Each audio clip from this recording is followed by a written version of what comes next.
د زرینې لارې د غږیز کتاب څلورمه برخه. زه چې چانه اغیزمن شوی یم.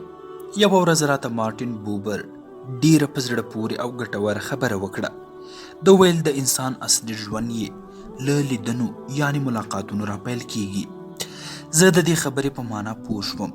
زه په دې باور یم چې زموږ لیدونکي خلک مو د ژوند په بڼه اغیز ښندي. نو تاسې ځوانان چې د ژوند په اصلي معنا پسې ګرځئ، ملګري او لیدونکي مو ډیر ارزښت درته لري. ځوانۍ کې در سره ډیر خلک ناسته پاسته او راشه درشه کوي او دا ټول مو په راتلونکي اغیز کولی شي. نو مهمه دا ده چې له روغو خلکو سره تګ راتګ وکړئ. هر هغه انسان د خپلې لارې مشال وګڼئ چې خپل ژوند یې ښه تیر کړی وي او تاسې ورته درناوی لرئ. کیدای شي همدا لامل وي چې موږ د ځینو خلکو انځورونه په خپل البم، دیوال یا دفتر کې ساتو. تاسې یوه شیبه د هغو دوو کسانو د ژوند توپیر ته ځیر شئ چې یو یې د شوپنهاور پلوی دی او بل یې د ګاندي او لیکنن. شوپنهاور بدبینه فیلسوف و او دوه نور ښاغلیو کې د ازادۍ هیواد او نورو ارزښتونو مینې څپې وهلې. نو خو خلکو سره ناسته پاسته وکړئ، سمه او نیکو خلکو ته درناوی ولرئ او په پلونو یې ولاړ شئ. زه ژوند کې له ډیرو خلکو سره مخ شوی یم. دې کې ډیر پوه، لایق او حتی داسې خلک هم شته چې ان زړه مې د دوی لیدل هم نه غوښتل. ځینې څیرې مې اوس هم په یادونو کې ژوندی او تازه دي، که څه هم ځینې څیرې رانه زر هیرې شوي دي. البته یوه خبره ده، زه چې نن هر څه وایم او هر څه لرم دا زما له ځینو خلکو سره د ښو اړیکو برکت دی او دا خلک مې تر نورو ډیر په ذهن کې ناست دي. د یو څو یادول به یې بې ګټې نه وي. مور مې ډیره ښه او شریفه ښځه وه. البته داسې خلک به لږ وي چې مور ته درناوی ونه لري، خو زه مې په مور ډیر زیات ویاړم. پلار مې قدرمن معلم او د کوریا د یوه ایالت والی و. د دواړو کوریاو ترمنځ جګړه کې ونیول او شمالي کوریا ته واستول شول. دې کار سره مې د مور ستونزې زیاتې وې. د 5 بچو لویول ورته لویه ستونزه وه او دا کار یې په ډیره سختۍ او قربانۍ په ډیر ښه ډول ترسره کړ. دې ټولو ستونزو سره یې هم پر موږ د لیسانس تر حده زده کړې وکړې. یعنې دا خبره په ډیر جرأت کولی شم چې مور مې خپل ژوند د خپلو بچو نظر کړی دی. د شرکت د ودې لپاره زما نننی شعار او فلسفه هم همدا قرباني او فداکاري ده او دا منم چې دا ټول په ما زما د مور اغیز دی. اوس مې هم یادېږي مور یوه ملنګه ښځه وه. عبادت به یې کاوه او په خواږه غږ به یې د خدای ذکر کاوه. د مور دعاګانو مې زړه ته ډیر لوی قوت راکړی دی. زموږ د دین یعنی د عیسویت نړۍ لید خدمت او قرباني ده. د مور زده کړو او د دیني پوهنتون درس د خدمت او قربانۍ دوه ځانګړنې زما په زړه کې لیکلي. نو زه فکر کوم چې دین ډیر مهم دی. ځینې خلک په غلطه دي چې وایي دنیا نور دین ته اړتیا نه لري. دوی دا استدلال کوي چې دینی فکر زوړ شوی او اوسنیو شرایطو سره برابر نه دی. خو زه داسې فکر کوم چې د انسان په ژوند کې شک او ناپېژندل شوي عاملونه څومره ډیر او ظاهري څرکونه متغیر وي او انسان د مادي نړۍ پوچۍ او بې ارزښتۍ سره مخ کیږي، نو د ژوند لپاره یو لړ ثابتو او مستحکمو عقیدوي اصولو ته اړتیا پیدا کوي. انسان د بې خوندیو او ستونزو په یوه ډکه نړۍ کې پیدا شوی او د حال کې ورته یوازې دین دومره قوي او ارزښتمن اصول وړاندې کولی شي. ځوانانو که تاسې په ژوند کې موخو او لوري پسې ګرځئ او هلې ځلې کوئ، نو فکر کوم چې له یوه حق دین او تعلیماتو سره باید رالوی شئ. دا لاره مې ماته مور په ماشومتوب کې راښودلې وه. په ژوند کې له ښو رښتینو او زړه سواندو ملګرو، خپلوانو او مشاورینو نور څه غوره دي. خلک له خپلو ملګرو او همفکره کسانو سره لیدل کیږي او په اړه یې قضاوت کیږي. نو له دې معلومه شوه چې د دوستانو ټاکنه مهمه ده. ښه ملګری د خدای نعمت او بدی عذاب دی. پخواني ملګري تر ټولو ښه ملګري دي. ښه ملګری هغه دی چې تاسې ورته د خپل ژوند ټول مهم رازونه ووایئ، او که داسې ملګری ونه لرئ نو د خفګان ځای دی. ژوند کې درته ډیر کارونه پراته دي چې باید وشي. یو کار پکې ښه ملګری پیدا کول دي. زه ډیر نږدې ملګری لرم، تل مو په یو بل باور کړی. زه له کیونګي لیسې فارغ شوی یم. له ډیپلوم اخیستو وروسته چې لومړی ځل په کار ودرېدم، خپلو ملګرو او د لیسې د دورې ملګرو را سره ډیرې زیاتې مرستې وکړې او زه یې د ډیرو منتبار یم. د ډایو شرکت د مدیره هیئت اوسني رئیس ښاغلی لیو بوک مې ټولګیوال دی. زه دومره نه وم، خو هغه ډیر ښه شاګرد و. د کوریا له جګړې وروسته حالات خراب و. زما د ښوونځي دوره د ژوند سختې شیبې وې. ما یو کال درس پرېښود. بیا چې بیرته لیسې ته ولاړم ډیرو ستونزو سره مخ شوم. نمرې چندان ښې نه وې. د کار پایله مې هم چندانې ویاړمنه نه وه.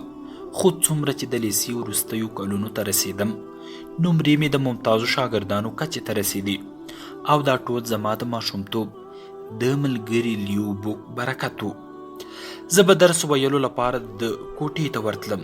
زه ډیر ستونزمن او جنجالي محصل وم، خو دا بیا د ښه متعلم یوه نمونه وه. ما به خوار تل زوراوه، خو د به راسره نه یوازې ملګري کوله بلکې د زده کړو په موده کې به یې راسره ښې مرستې کولې. دا کار زموږ د ښې او قوي ملګرتیا لامل شو. د سره زما مینه او پام پورتنۍ موضوع پورې نه و. ما چې دا ډایو شرکت جوړ کړ، همکارۍ لپاره د ښه او باوري کس موندل راته سخت و، خو دی سمدستي چمتو شو او دا مسؤلیت یې ومانه. زه نه پوهېدم له هغه انسانه په کومه خوله او ټکو مننه وکړم چې ما د په شان یو تکړه انسان ته اړتیا لرله او د مې ملا راوتړله. د لیسې یو مدیر نه هم ډیر اغیزمن یم. دا ښاغلی ریسوکهي نومېده چې وروسته بیا د چانګ آنګ پوهنتون رئیس شو. دا ښاغلی اوس د ډایو بنسټ د عامل مدیره هیئت مشر دی. دا ښاغلی د ښوونځي په لومړیو کلونو کې زموږ استاد و. دا چې زه نوی له کوڅې صنف ته راغلی وم نو ډیر ورانی به مې کاوه. زه نه پوهېدم چې دی استاد زما په اړه څه فکر کاوه، خو د درس په لومړي کال کې یې د صنف څارونکی او 2.5 کال کې یې کفتان کړم. کفتانۍ سره مې چلن بدل شو. زه پوهېدم چې نورو ته باید زه یوه نمونه متعلم واوسم. ګنې تر دې وخته مې د پورته صنفونو کفتانانو ته هیڅ سلام او درناوی هم نه کاوه. دا چې ناڅاپه زه خپله کفتان شوم نو هر سهار به ښایسته شیبه آینې ته ولاړ وم. ما به لیدل چې د ښوونځي د ریشي مې په ځان برابره او مناسبه ده او هغه د چا خبره چک را سره لګوي او که نه. دا کار زما د اصلاح پیلامه شوه. ورو ورو درس کې هم ښه شوم. همدې استاد راته وویل چې خپلو نورو ټولګیوالو لیو بوک په پلونو روان شم او درس مې قوي کړم. ښاغلی ریسوکهي زما په ژوند کې لومړی شخص و چې زما په شخصیت یې پټې وړتیاوې وپېژندې او له دې امله زه دی په خپل ژوند کې عاطفي ټکی بولم. د ماته یو رسمي پیژندګلوي راکړه او ما هم ډیره هڅه وکړه چې پور یې بیرته ورپرې کړم. ما خپله چلن کې بدلون راوړ چې وروسته وښیم تشخیص یې ناسم نه و. هیڅوک دا نه غواړي چې پر یوه چا باور وکړي او هغه یې نهیلی کړي. دلته غواړم د خبرو مخه هغه کوریایي میندو پلرونو او ښوونکو ته واړوم چې د خپلو بچو شاګردانو برخلیک ته اندېښمن دي. زه ورسره ځینې خبرې شریکوم.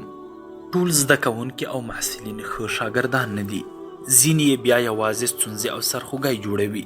دا ډله خلک ډیر پام او مهربانۍ ته اړتیا لري. د دوی رټل او وهل هیڅ ګټه نه لري. تاسې باید د هغوی وړتیاوې درک کړئ او داسې لارې ته یې برابر کړئ چې دا وړتیاوې یې راڅرګندې شي او شخصیت یې وځلیږي. اینسټاین ښوونځي کې ناکام او اډیسن ترې شړل شوی و. که زما د لیسې استاد رئیس سوکهي نه وي زه نه پوهېږم چې نن به چیرته او په څه حال وای. دا خبره ډیره کیږي چې زموږ په هیواد کې ښوونکي ډیر خو معلمین کم دي. زه په دې ویاړم چې په واقعي معنا یو معلم مې درلود. نن دا وړتیا لرم چې د هغه د زحمتونو بدل ورکړم او متقابلا یې په خدمت کې شم. ستاسې د ژوند په لاره ولاړ خلک مو په برخلیک او راتلونکي کې ښه ونډه لرلی شي. د ځوانۍ ملګري مو د ژوند لوری بدلولی شي.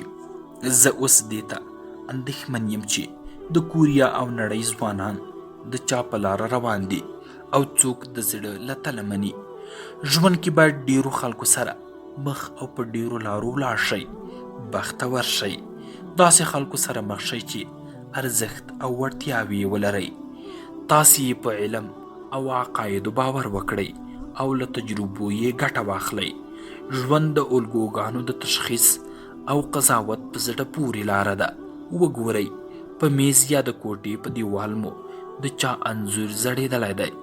بیا ځان سره فکر وکړئ چې آیا د دې خلکو کړه وړه د الګو کېدو ارزښت لري او که نه.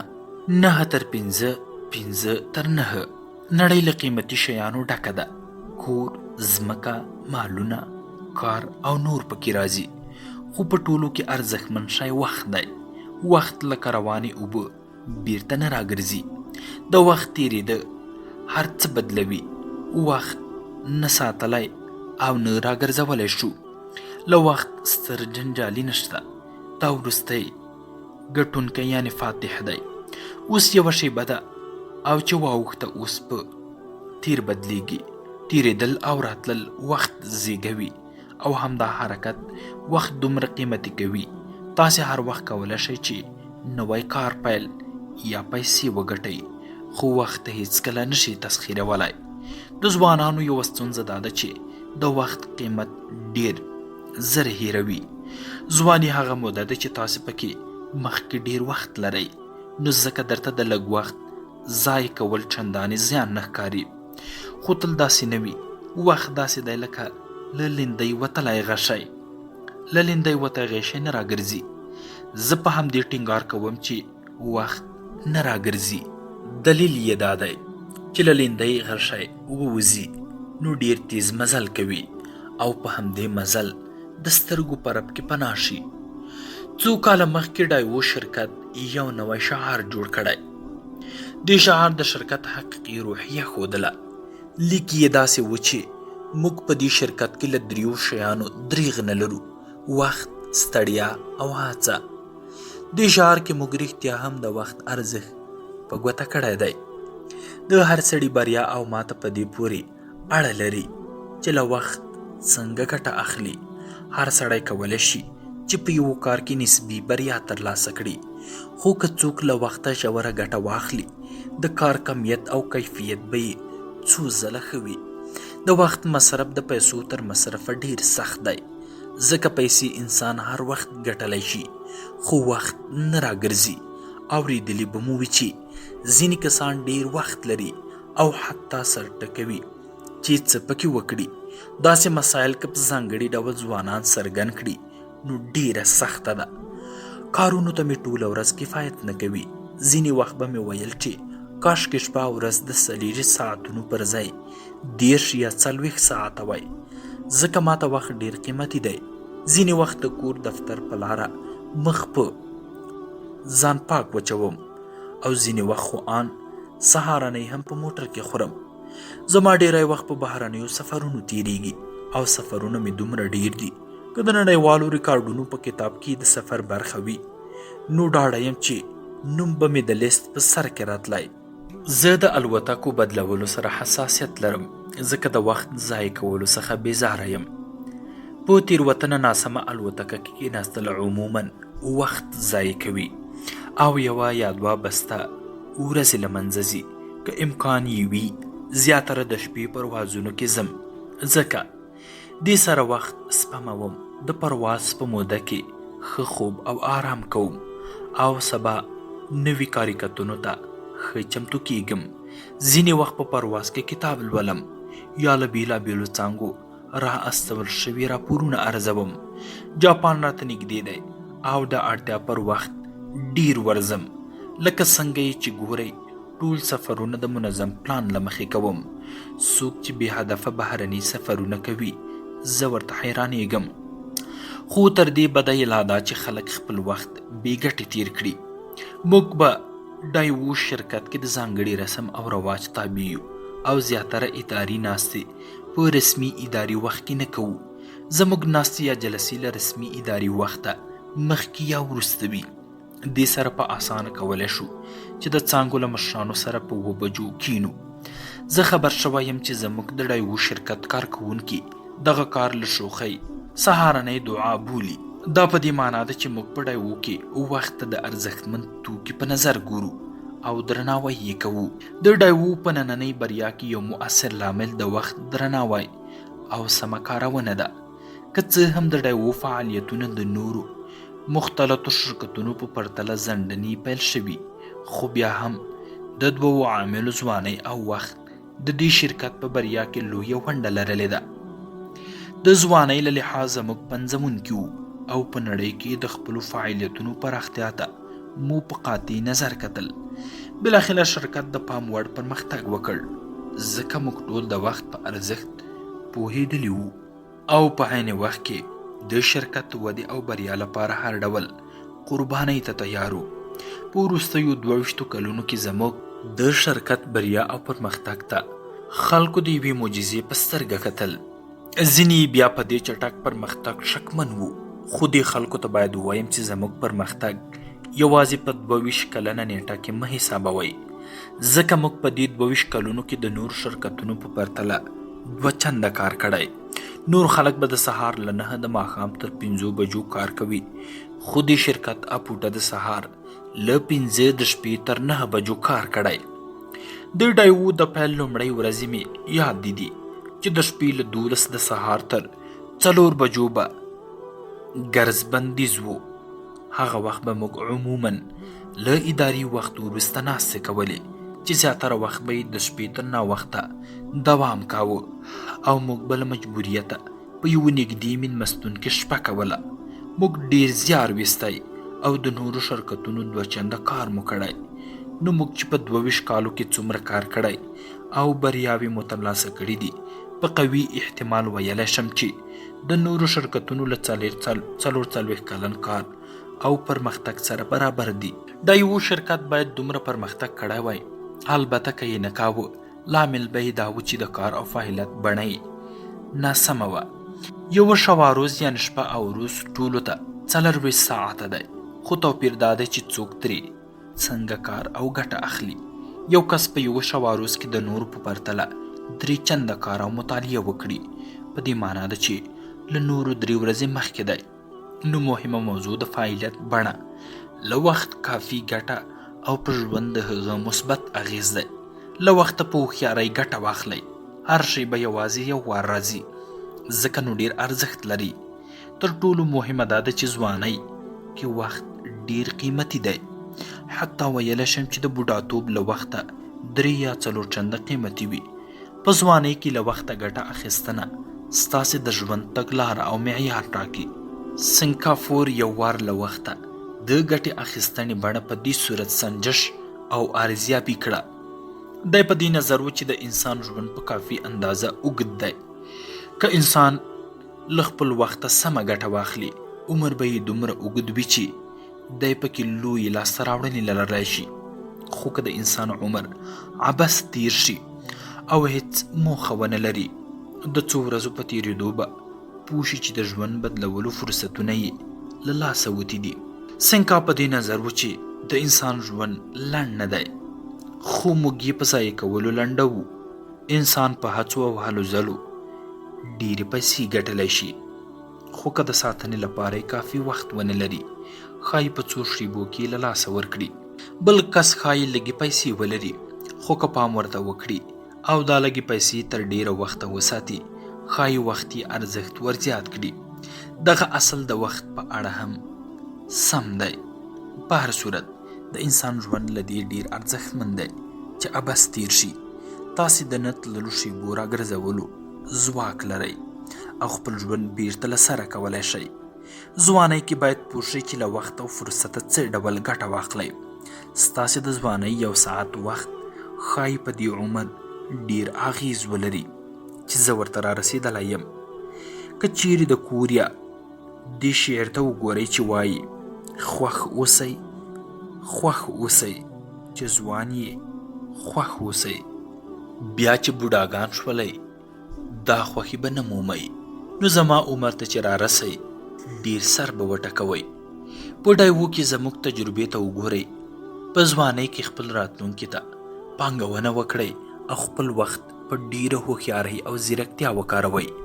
مخکې مو هم وویل چې ژوند له قیمتي شیانو ډک دی، خو وخت په ټولو کې ارزښتمند دی. زه یوازې یوه ښځه یم، بازار سوړ دی او د باسواده خلکو د جذب تقاضا کمه شوې. دې کار د پوهنتونونو په فارغانو بیکاري ډیره کړې ده. له دې امله ځینو فارغانو بیرته د پوهنتونونو لاره خپله کړه چې په جلا رشوت زده کړې وکړي. دا مسئله په ښځینه فارغانو کې خطرناکه ده. څه وخت مخکې له حقوقو یوې فارغې ښځې ځان وژلی و، ځکه له ډیره وخته او هلو ځلو سره یې بیا هم کار نه و موندلی. دې پیښې په خلکو اغیز وکړ. ډیری خلکو په دې باور دي چې نړۍ کې له بیلابیلو اړخونو چټک بدلونونه راځي، خو ښځو سره تبعیض او تعصب اوس هم همغسې ژور دی. په نننۍ ټولنه کې ښځې د زده کړو له پلوه سړو سره مساوي دي، خو بیا هم تر فارغېدو وروسته له خپلو وړتیاو او مسلکي پوهې سمه ګټه نشي اخیستی. دا موضوع د فرد تر څنګ ټولنې ته هم زیان لري. په دې خاطر ډایو یو ځل بیا د ښځو ګمارنې یعنی استخدام ته ځانګړی پام وکړ. البته زموږ اداره پخوا هم هغه لومړنۍ اداره وه چې د واده شویو او باسواده میرمنو ګمارنې ته یې پام کړی و.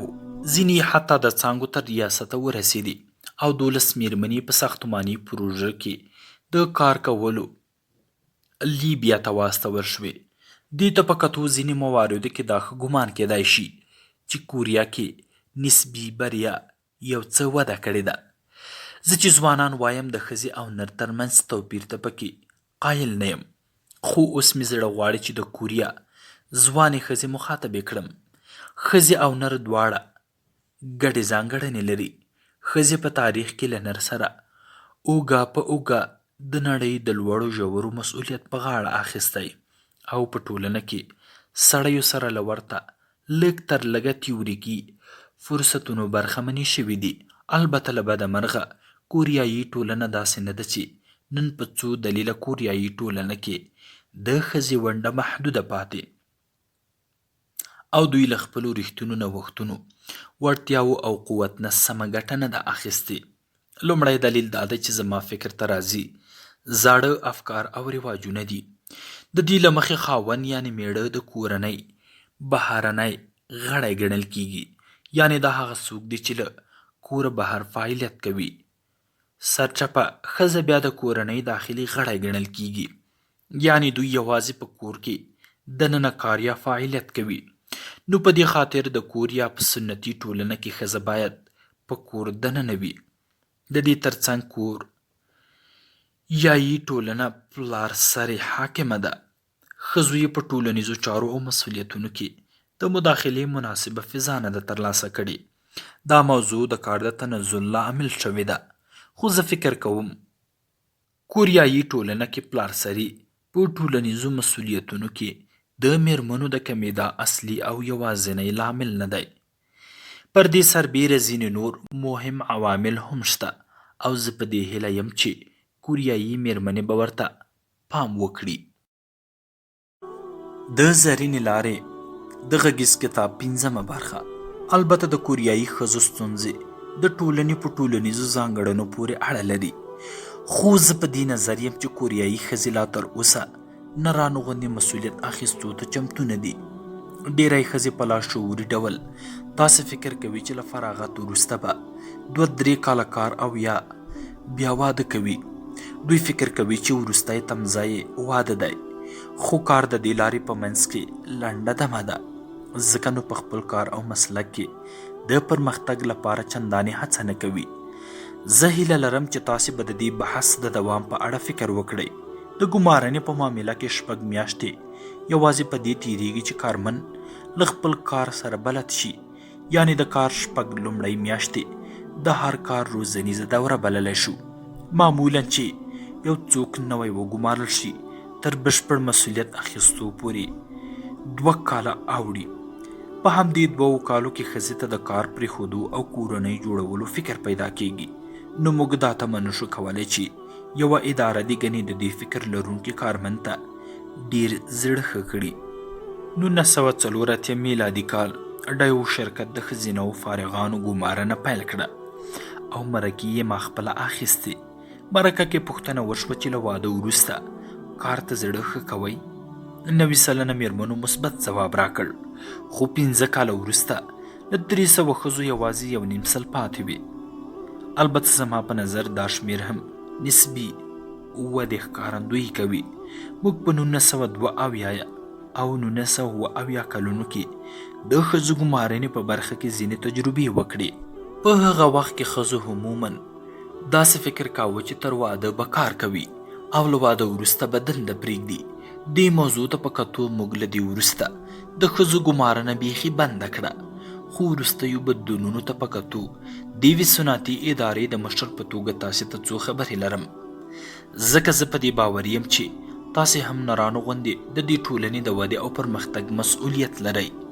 تر ټولو د مخه دا یاد ساتئ چې یوازې تاسې د خپل راتلونکي برخلیک ټاکونکي یئ. په دې وروستیو کې کوریایي میرمنې دوی سره د تعصب پر ضد غږ پورته کوي. خو زه وایم چې ښځې خپله دا تعصب او توپیر غواړي، ځکه دوی وایي چې زه یوازې یوه ښځه یم او ښځینه داسې یوه کار تمه څنګه کیدی شي. د دوی دا خبرې او شعارونه په خلکو کې دا فکر پیدا کوي چې ښځې ګنې خپل نرانو سره د مساوي حقوقو چندانې تمایل نه لري. بله مسئله د ژوند ملګري ته د خاوند کلمې کارول دي. خاوند ستاسې د ژوند ملګری څنګه ستاسې خاوند کیدی شي؟ واده تاسې ته څه مفهوم لري؟ یا واده په دې معنا ده چې یو مناسب میړه پیدا کړئ، په هغه متکي اوسئ او مننه یې وکړئ، یعنې غواړئ چې مجبوري وینځي واوسئ. واده د ورته مسؤلیتونو او ارزښتونو په لرلو سره د 2 کسانو یووالی دی. نو دا واده د خپلوي یا اړیکه له خپل خاوند او وینځ سره څنګه تشبیه کیدای شي؟ د کوریایي ټولنې زیاتره ښځې اوس هم د داسې چا په لټه کې دي چې فرمانبرداري یې وکړي. بدتره یې دا چې نجونې د خپلو زده کړو په 4 کلنه موده کې یوازې د میړه یعنې د خاوند په لټه وي. زه وایم دا به ډیر وخت ونیسي چې یوه نجلۍ دې زده کړې د خاوند کولو پر ځای د خپل راتلونکي جوړولو لپاره وکړي. تاسې څه وایئ چې دا فکر او تمایلات په کوریایي ټولنه کې د ښځې او نر حقوقو سره مساوي کولی شي؟ دا یاد ساتئ چې تاسې خپلې خاوندانې یئ.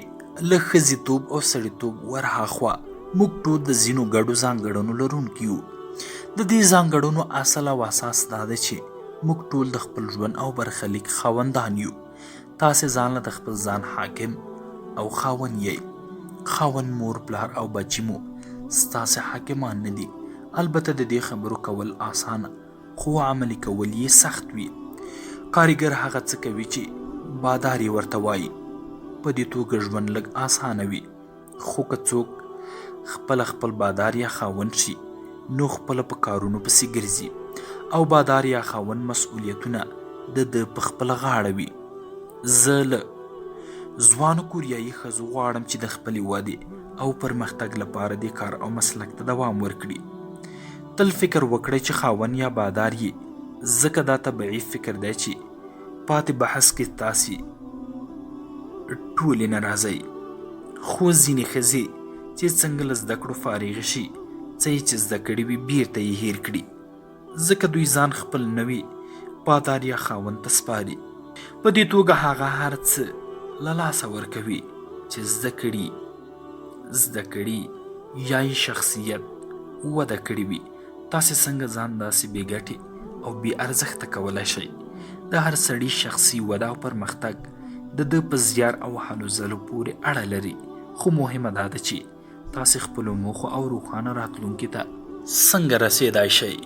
څوک چې ټولنه دقیقه او په جدي توګه مطالعه کوي د هغه وده او پرمختګ هیڅ حد او پوله نه پیژني. نو له تاسې کوریایي ځوانانو غواړم چې تر خپله وسه پرمختګ وکړئ. که خپل چاپیریال وڅارئ وبه ګورئ چې ځینو خلکو د پام وړ پرمختګونه کړي او ځینې نور یې د ژوند له صحنې وتي دي. دا دواړه مسلې یو ساده ځواب لري. یو انسان که پرون ورک او عادي و، نن یې د خپل پرمختګ لپاره جدي هڅې وکړي، نو سبا به یې هرومرو ښه او روښانه وي. خو که نننی مشهور انسان یوازې خپلو تیرو ویاړونو ته کیني او له ټولو هلو ځلو لاس واخلي، نو په نږدې راتلونکي کې به هیڅ او ورک انسان نشي.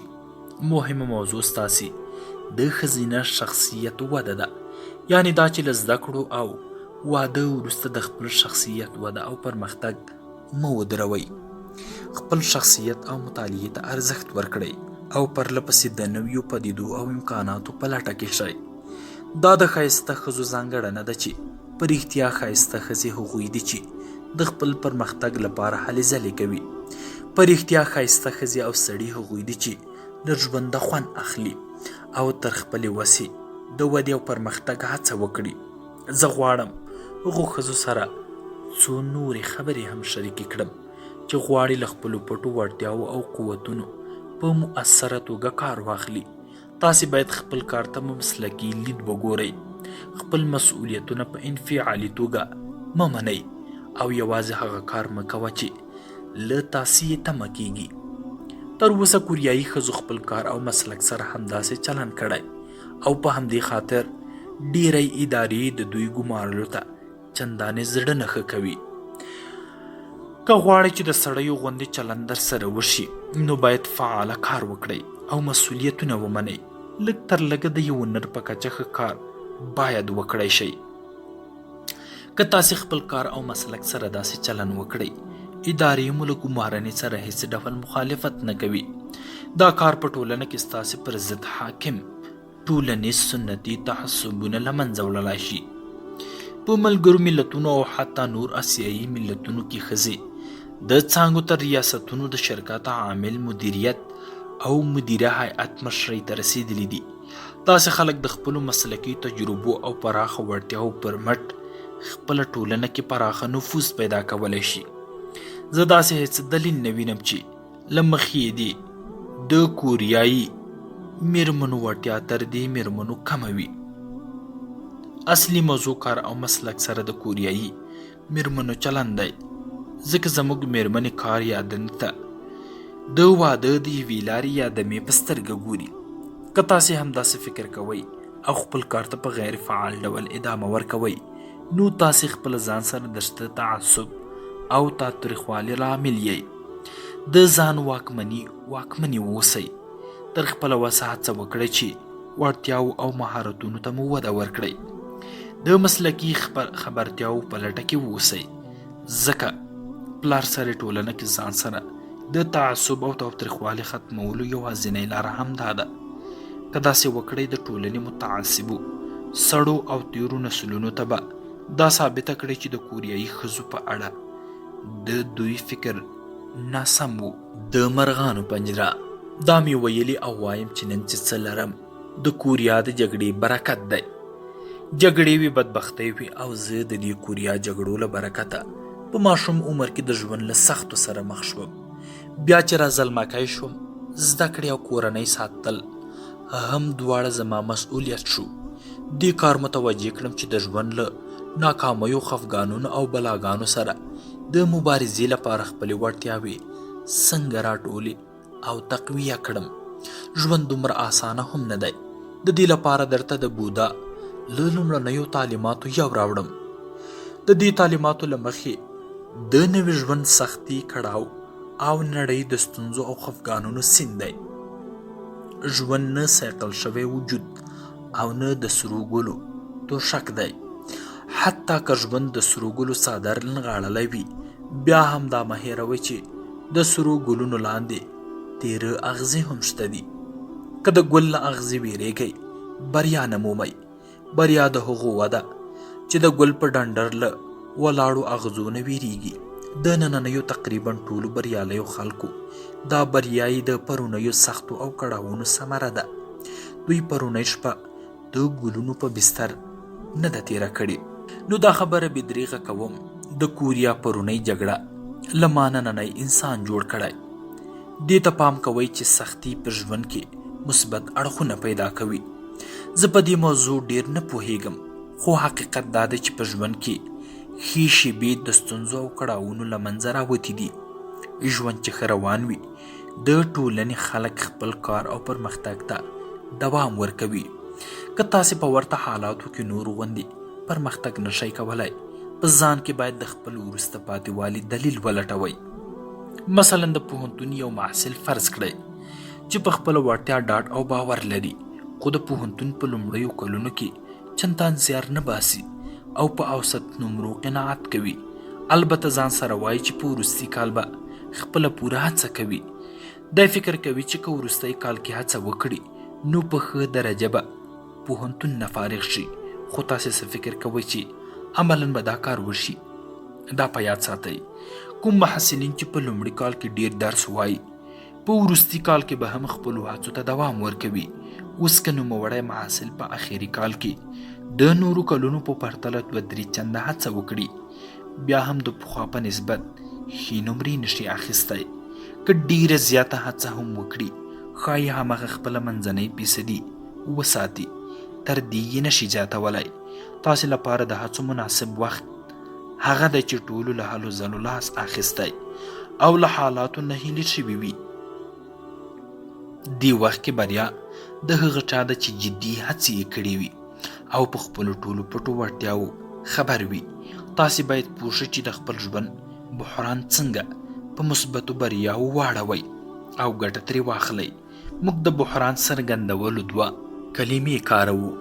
لومړی یې رسک او دویمه یې چانس یا فرصت ده. یعنی د خطر او فرصت کلمې څنګ په څنګ راځي او مثبت او منفي خواوې لري. دا په دې معنا ده چې بحران ښایي مثبت او منفي دواړه خواوې ولري. بدګمانه انسان به د رسک چانس کلمه په منفي معنا اخلي او نه هیلی کیږي به، خو ښه ګمان لرونکی انسان به خپل حالت په ډاډ او هیلهمندۍ ارزوي. د انسان په بحران کې شته فرصتونه پیدا کوي او بالاخره به یې د بریا لامل کیږي. البته دې کس ته د بریا او ماتې مساوي نسبت شته، خو زه فکر کوم ښه لاره دا ده چې حالاتو سره مبارزه وشي، ویره ترې احساس نشي او انسان ورته ځان تسلیم نه کړي. تاسې ځوانان یې، موخو ته د رسېدو هڅې وکړئ. کله کله به ماتې هم خورئ. که تل هغه کار وکړئ چې تمه یې درنه کیږي، نو اندېښنې به مو کمې وي، خو هیڅکله به لوړو بریاو او پرمختګونو ته لاسرسی پیدا نه کړئ. په اوسنیو ځوانانو کې مې دا خبره خوري چې دوی ضعیف دي، لټي یې خوښیږي، استقلالیت پکې کم دی او د پلټنې حس هم چندانې نه لري. زه فکر کوم په اوسنیو ځوانانو کې رایجه ستونزه لټي او اسانتیا خوښول دي. البته دا ډیری مسایل ستاسې د مور او پلار په بې-دریغه ملاتړي پورې هم اړه لري. داسې مور او پلار نشته چې اولاد ورته ګران نه وي. ټوله هیله لري چې بچی یې ښه کالي ولري، ښه ډوډۍ وخوري او ژوند یې له بریاوو ډک وي.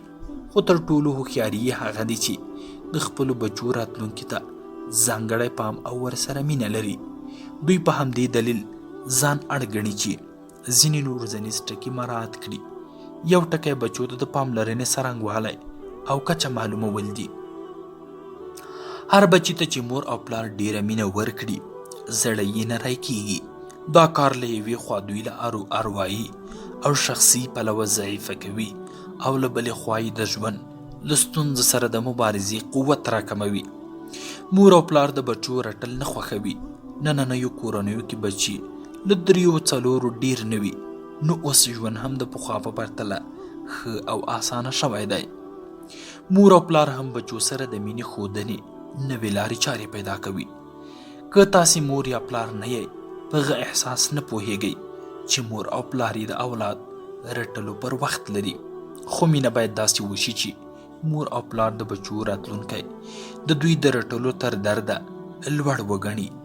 په هر صورت ژوند په هر چا داسې وخت راځي چې په خپلو پښو باید ودرېږي، ځکه مور او پلار تر له هر چا او ټولنې د دوی دفاع نشي کولی. د کوریا په نننۍ ټولنه کې چې نوي کسان په کار ګمارل کیږي، له 10-20 سلنه هغوی یې په لومړیو 6 میاشتو کې کار پرېږدي. ولې؟ ځکه چې مؤسسو یا ادارو کې ورته کار لږ سخت ښکاري. له دې سختۍ د خلاصون لپاره یا بیرته د دوکتورا اخیستو لپاره په پوهنتون ورننوځي یا په بهرنیو هیوادونو ته د زده کړو لپاره سفر کوي. زه وایم چې دا چاره دې زموږ ټولنه کې ختمه شي. زه ځینې وخت د هغو ښوونیزو ادارو په معیار فکر کوم چې داسې خلکو ته داخله ورکوي، هغه خلک چې کاري چاپیریال کې لږ ته فشاره پوهنتون ته تښتي، په اصل کې ښوونیز نظام ته سپکاوی کوي. څه وخت مخکې ناڅاپه د یو مشهور پوهنتون د بازار موندنې پوهنځی له وروستي کاله محصل سره کېناستم. ظاهرا ښه منظم او ځیرک ځوان ښکارېده. زموږ د خبرو اصلي موضوع له فراغت وروسته د محصل پلان و. ما ترې وپوښتل چې له فراغت وروسته کار کوي؟ دا چې ځواب یې مثبت و، ترې ومې پوښتل چې د ډایو شرکت کې کار وکړي. ده وویل ډایو شرکت یې نه خوښېږي. ما ترې دلیل وپوښت. راته یې وویل چې ډایو شرکت له خلکو ډیر کار اخلي. بیا مې وپوښت ښه چیرته کار کول غواړې؟ ویل یې دا به ښه وي چې په یو بهرني شرکت کې کار وکړم، ځکه کارونه یې لږ او معاشونه یې ډیر دي. لږه شیبه وروسته مو خبرې ختمې شوې، ځکه په دې مې نشو ملامتولی چې ولې اسانه کار او ډیر معاش غواړي. لږه شیبه وروسته مو خبرې ختمې شوې، ځکه په دې مې نشو ملامتولی چې ولې اسانه کار او ډیر معاش غواړي. خو وروستیو خبرو یې سخت خفه کړم، ځکه زیاته یې کړه چې که 4-5 کالو کې یې لږې پیسې جمع کړي، دا او چنغله یعنې کوژده یې یوه قهوه خانه جوړوي چې پاتې ژوند یې ښه ارامه تیر شي. ښه، د قهوه خانې جوړول کومه بده خبره نه ده، خو دا سړی د هیواد په یو ښه علمي مرکز کې محصل و او داسې یو مسلک یې ټاکه چې یوازې د ژوند پکې ارامه تیریده. دې موضوع زه په دې فکر کړم چې آیا زموږ نور محصلین هم د خپل راتلونکي په اړه هم داسې فکر کوي؟ خو به ولې مرغۍ ته په پنجره کې ژوند ډیر ښه او اسانه دی، ځکه د خوړو یخنۍ او احتمالي خطرونو غم ورسره نه وي. خو زه فکر کوم دې ژوند ته به څوک نه توسیږي. آزاده مرغۍ که څه هم ځان ته دانه خپله پیدا کوي، ځاله خپله آبادوي او مجبوره ده چې له احتمالي خطرونو سره مبارزه هم وکړي. خو دې ټولو سره هغه یوه آزاده مرغۍ ده. په ټوله دنیا کې آزاد الوت کولی شي. آزاده مرغۍ تر پنجرې کې بندي مرغۍ ډیره خوشحاله وي، خو بندي مرغۍ یوازې راحت لري. له دې ځایه بهر د کشف او نندارې لپاره لویه نړۍ پرته ده. د ځان تړلو او قیدولو فکرونه درنه لرې کړئ. نابلدو شیانو ته وار مه خطا کوئ. له ماتې مه ویرېږئ، ځکه دا د ځوانانو دنده او مسؤلیت دی چې د ژوند بحراني حالات په مثبتو بریاو واړوي او له ستونزو سره د مبارزې په نیت راپورته شي. د نندارې صحنه ختیځ ته راګرځي. د نړۍ تاریخ د ملتونو او تمدنونو له عروج او زواله ډک پروت دی. تاریخ ښیي چې هیڅ یو ملت له خپل برم او دبدبې سره تل نه پاتې کیږي. نن د بین النهرین مصر او روم تمدنونه یوازې په لیکنو کې ژوندي دي. په دې تاریخ کې لوړو ژورو کې چې هر وخت ملتونه د لوبې توپ یو بل ته ورکوي، نوي بدلونونه او تحولات هم ورسره راځي. موږ خپله تیرو څو پیړیو کې د داسې بدلونونو شاهد یو. په دې کلونو کې د نړۍ رهبري له هسپانیا او انګلستان او له انګلستان امریکا ته لاړه. اوس د لوبې دا توپ د آرام سمندرګي نورو هیوادونو ته ورکړل شوی دی. زه چې ګورم د نړیوال تمدن صحنه ختیځ خواته را روانه ده او کوریا د دې صحنې مهمه برخه نیولې. ختیځې ځمکې لګیا دي چې د نړیوالو ټولنو په مرکز اوړي. په همدې وخت کې به کوریایي ځوانان د راتلونکي نړۍ سرلاري وي. ما تیرو مقالو کې په ډیره خواشینۍ وویل. د زرینې لارې د غږیز کتاب 6مه برخه د نندارې صحنه ختیځ ته راګرځي. د نړۍ تاریخ د ملتونو او تمدنونو له عروج او زواله ډک پروت دی.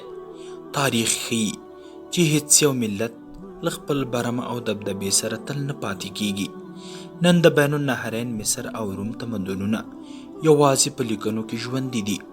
په دې تاریخ کې لوړو ژورو کې چې هر وخت ملتونه د لوبې توپ یو بل ته ورکوي، نوي بدلونونه او تحولات هم ورسره راځي.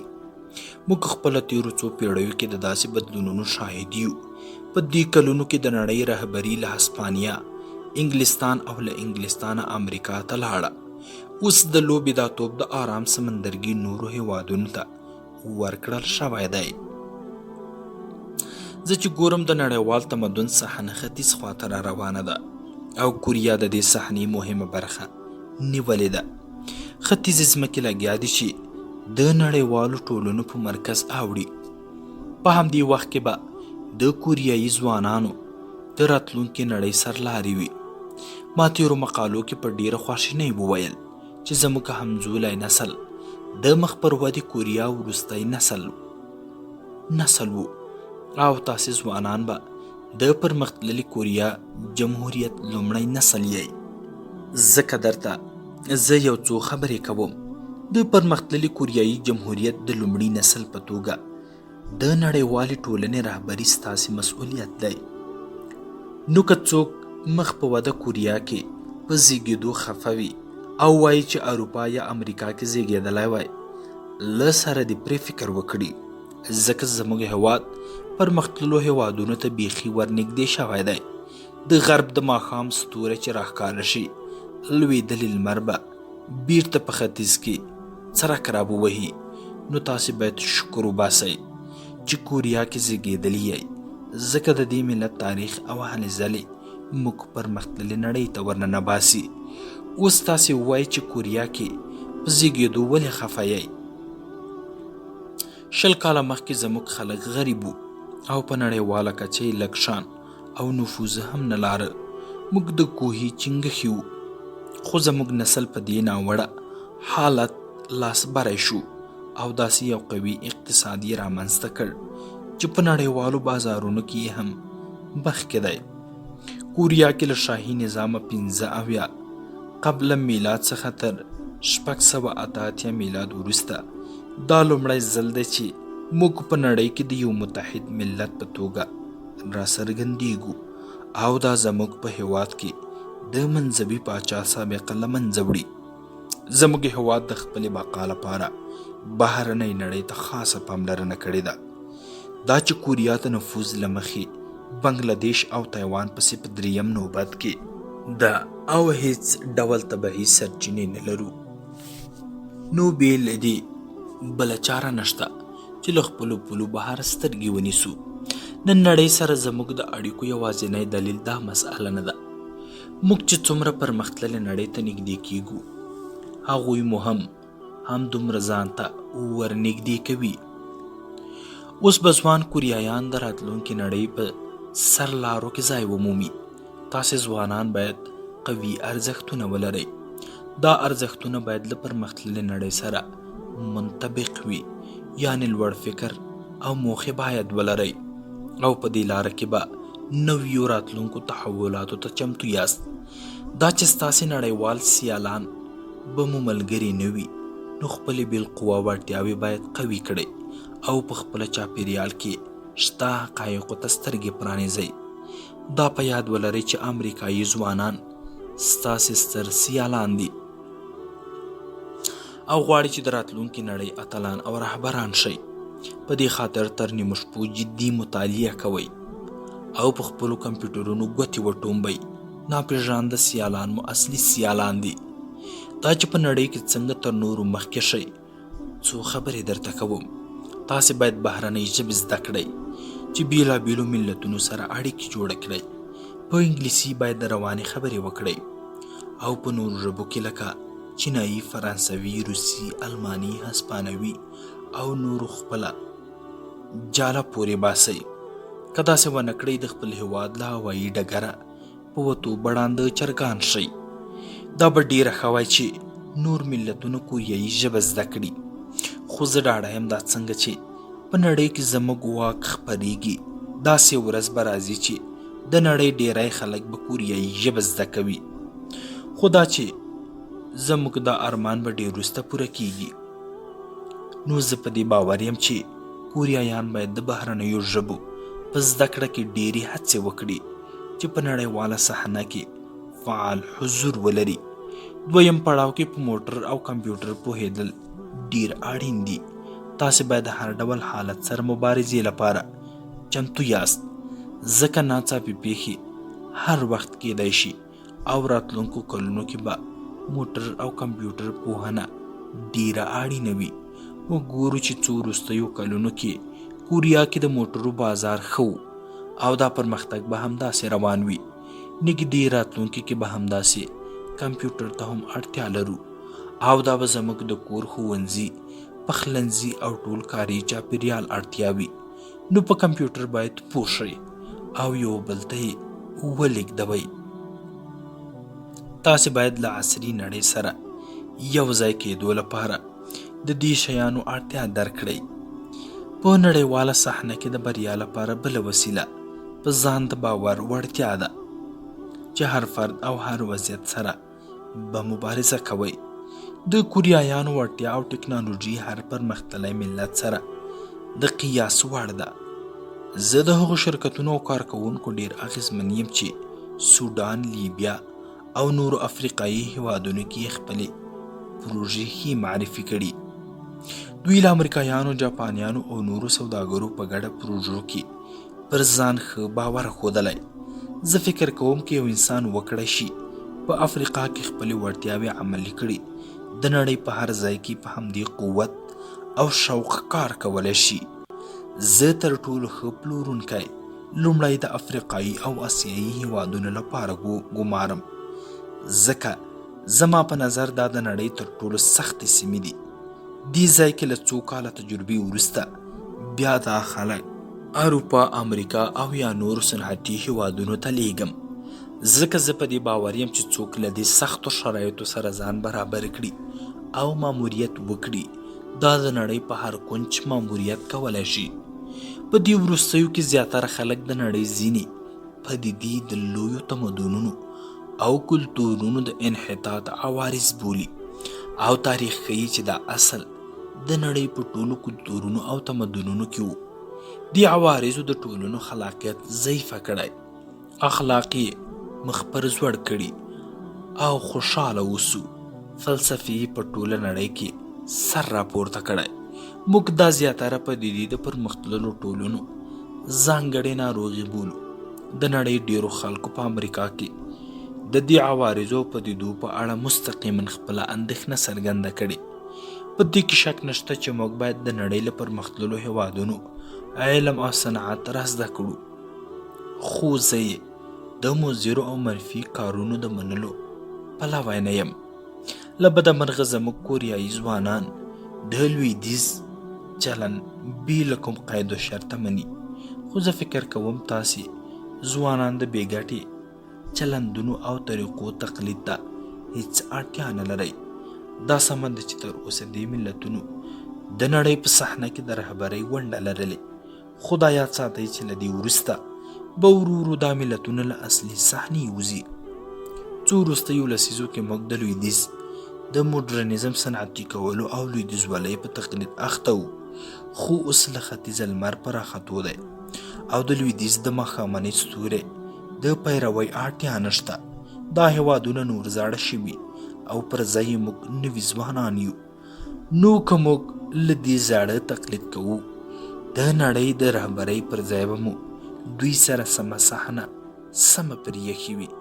اوس د نړۍ پام را اوښتی، خو دا ځوان نسل پورې اړه لري چې د دې هیواد وړتیاوې او انرژۍ نړۍ ته وښیي. زما یوه هیله دا ده چې تاسې د نوې نړۍ اتلان او رهبران خپل مسؤلیتونه په سمه توګه ترسره کړئ او دا یوه شیبه هم هیره نه کړئ چې تاسې لومړی کوریایي نسل یئ، چې د نړۍ په صحنه به قدم ږدئ او نوې عصري نړۍ به پرانیزئ. د روغتیا راز. ځینې په دې باور دي چې روغتیا ګنې کوم ځانګړی راز دی. زه خپل کارونه دومره چټک کوم چې ډیرو ته دا چټکتیا سخته ښکاري، خو زه د خپلې روغتیا لپاره هیڅ راز نه لرم او نه مې پرې ډیر وخت مصرف کړی دی. دا به لږ زیاتی وي چې ووایم ما ټول عمر ځان ځوان احساس کړی او د خپلې روغتیا په اړه مې هیڅکله اندېښنه نه ده لرلې. د کوریا په جګړه کې چې کورنۍ سره له تاګو راوتښتېدم، د ورځپاڼې پلورلو لپاره مې 10 کیلومتره پلی مزل کاوه او اوس لکه چې د الوتکو په اوږدو سفرونه زما د روغتیایي قوې بنسټ په اساس دی. د محصلۍ په دوره کې مې سکو وهنې او نورو برخو کې ورزش کاوه. ښایي ځینې فکر کړی وي چې زه کاروباري شخص یم، نو په ګلف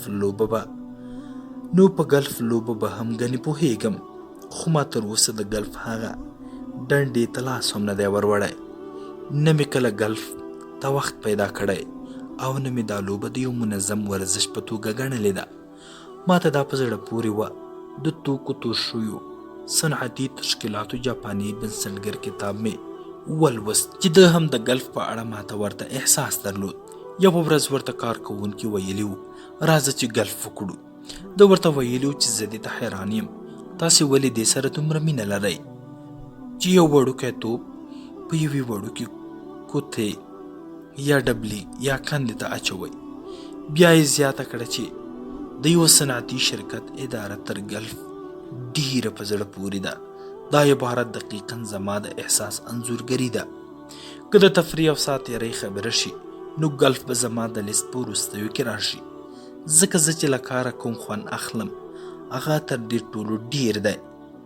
له صحي پلوه هم ګلف لوبې ته کوم اعتبار نه وینم، ځکه زما په نظر شدید کار او فعالیت تر ټولو مؤثر ورزش دی. زه دا وایم چې ډیر پلټونکي سړی ورزش ته اړتیا نه لري.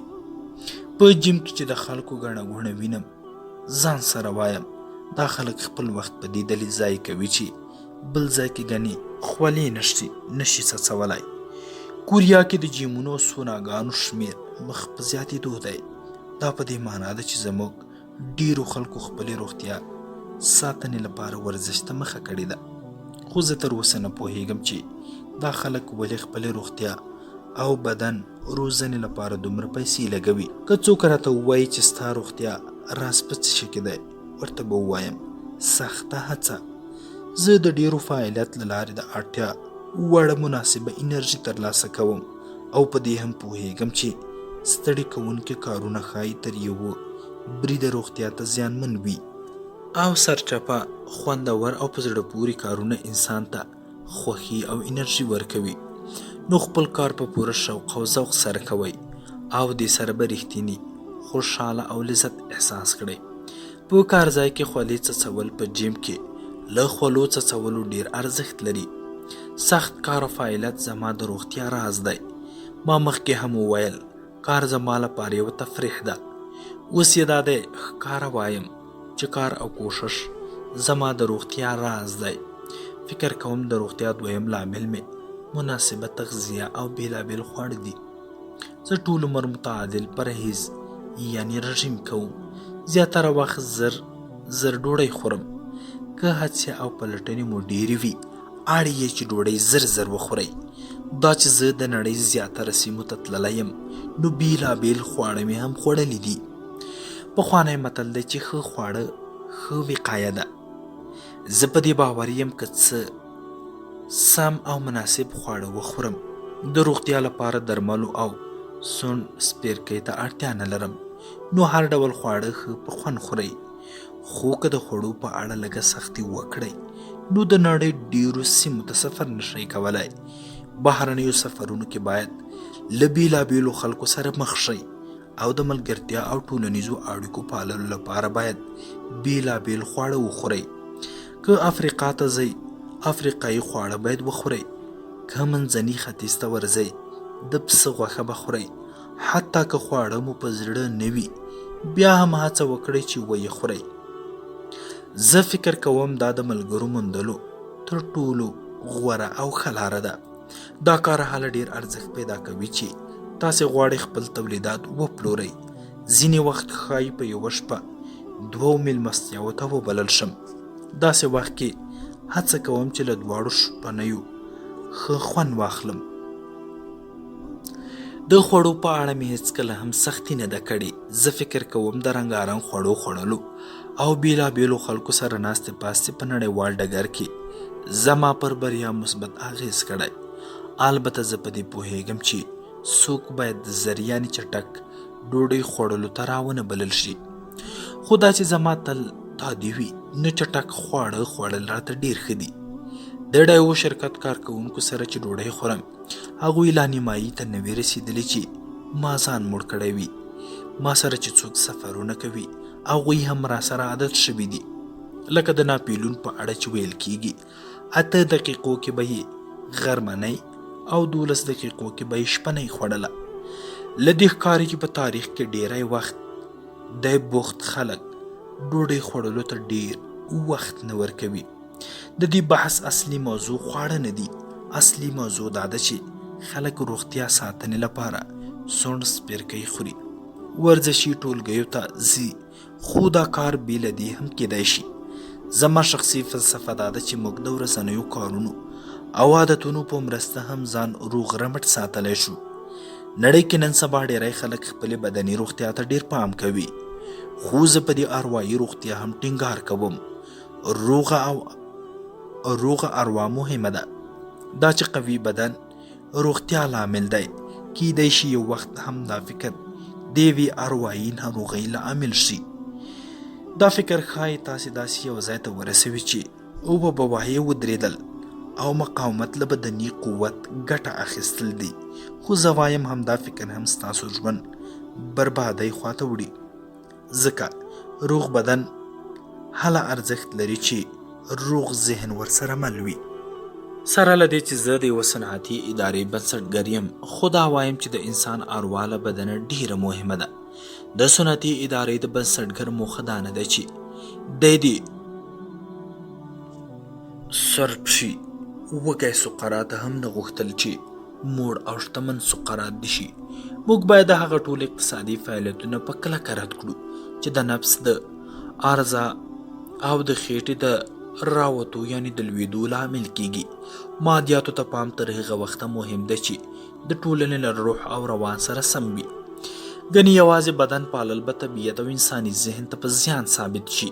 دغه ډول اقتصادي وده د ټولنې نیکمرغي نه بلکې بدمرغي ده.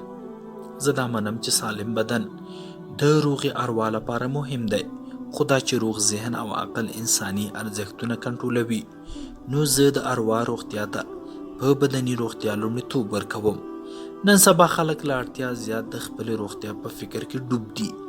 البته زه په روغتیا سترګې نه پټوم، ځکه یوازې روغ انسان له خپلو کارونو او خوړو خوند اخیستی، خو هر وخت دې د روغتیا فکر او اندېښنې نه کوي. زه فکر کوم دا به ښه وي چې انسان په روغ ذهن او عقل ژوند وکړي. دا تر دې غوره ده چې د خپلې روغتیا لپاره په منظم ډول درمل او سوڼ سپیرکۍ وکاروي یا زر تر زره ځان لوبغالي ته ورسوي.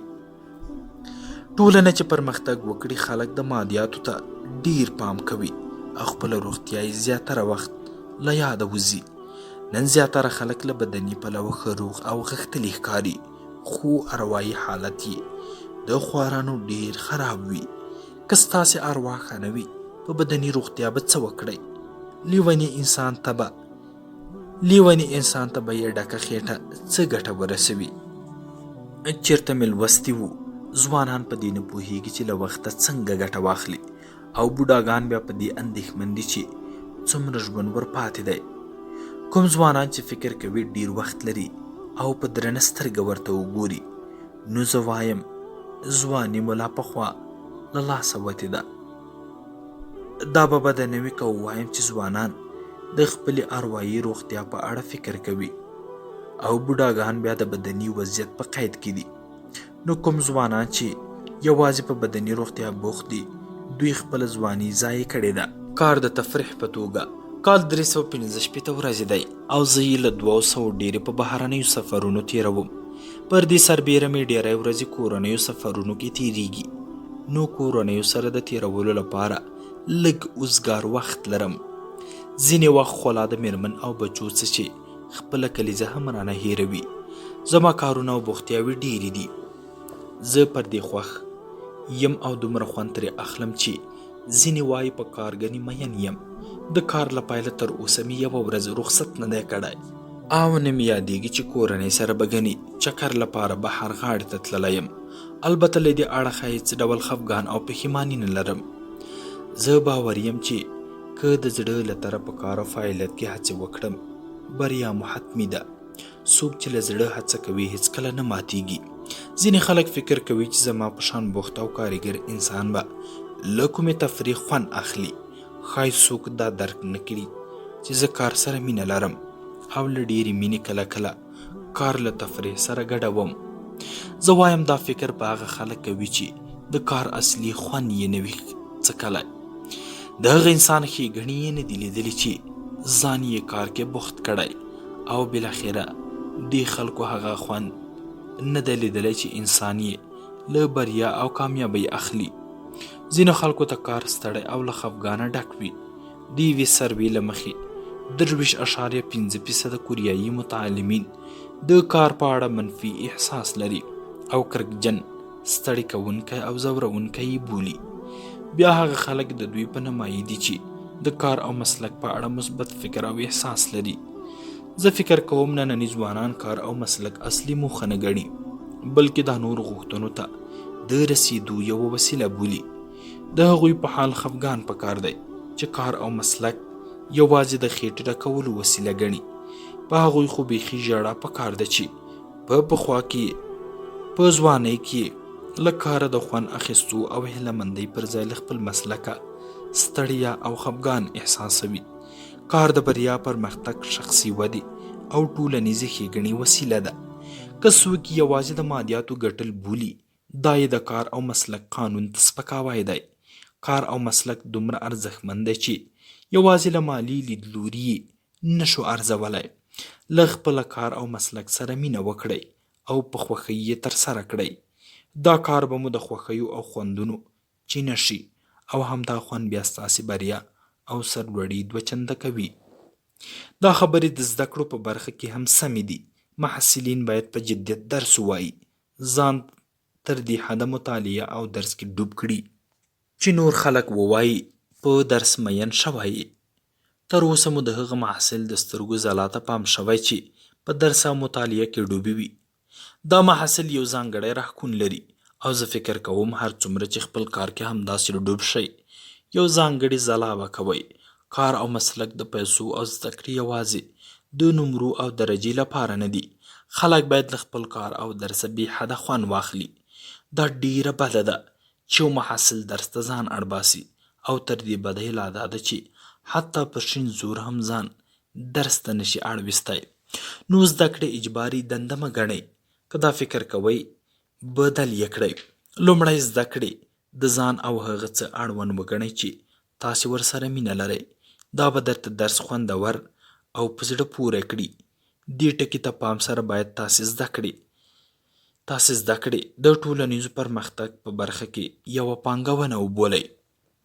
څوک چې رانه د تفریح پوښتنه وکړي سخت وارخطا کیږم ځکه یوه یې هم ذهن ته نه راځي. سره له دې چې ځینې وخت